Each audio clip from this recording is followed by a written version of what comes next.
Yeah, and the way that I phrased it in the book was understanding the difference between a fee and a fine, which seems like they're really similar, but there's a very important difference, which is a fine means you did something wrong, like shame on you, here's your speeding ticket, don't do it ever again, you're in trouble.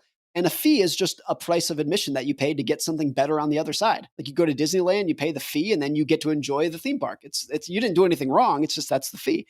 I think if you can situate your life to where you view a lot of the ups and downs, not all of it, but a lot of the volatility in investing, a lot of the volatility in your career as a fee instead of a fine, then it just becomes a little bit more palatable. And when the market falls 30%, it's not that you enjoy it, you don't think it's fun, but you're like, okay, I understand this is the fee that I have to be willing to pay in order to do well over a long period of time.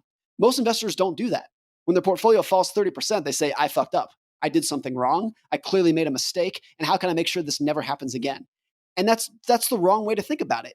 And I think if you view it as a fee instead of a fine, it's much more enjoyable. It's much more realistic to deal with. The huge majority of the pain that people go through and put themselves through is just the fee for earning superior returns over time.